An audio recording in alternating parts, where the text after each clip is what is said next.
The next step is similar. It's an inward-outward corner as compared to what we just did, which was an inward-outward curve. So I'm just going to cut an inward corner. These can be really any size and shape you want. And cut an outward corner. So to sew these inward and outward corners, we still want to maintain our 5/8 of an inch. And we want to start sewing on some fabric. 1 stitch by hand, 3 stitches forward and back. Now I can let go. And I'm following my raw edge on the 5/8 inch guideline, which is between those two. And stop 5/8 of an inch from the far raw edge, and you can turn the fabric and pivot. You can also stop with your needle down. In this case, 5/8 is probably about there. And you can pivot around the needle with it straight down if you just turn directly.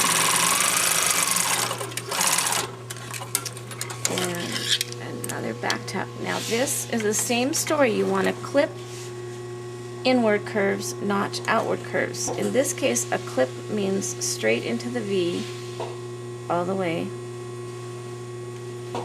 And a notch would mean kind of a V-shaped cut out of the seam allowance. As much of that as we need to have this fit smoothly inside the seam allowance. You could also understitch this, which would help bring these seam allowances right to the edge. But you can't always understitch all the way into a sharp corner like this. You might have to find another way to pull these edges all the way out to the edge and press them there. And the inward corner, you want all the way to the corner and all of these edges to come out. So let's go finish pressing this whole assignment. Sometimes they want to get tucked in like this, but this is the point where you have to make sure they come clear out. Awesome. Sometimes you can just manipulate them, clear the edge. Sometimes you have to literally use a sharp object, a pin or scissors, to get the seam allowance out. If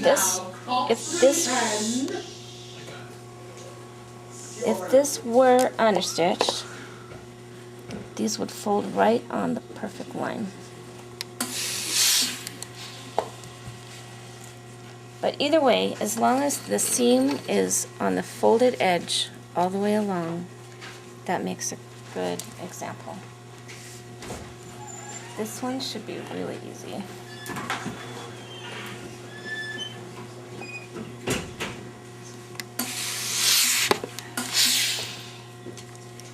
There is the curved seam.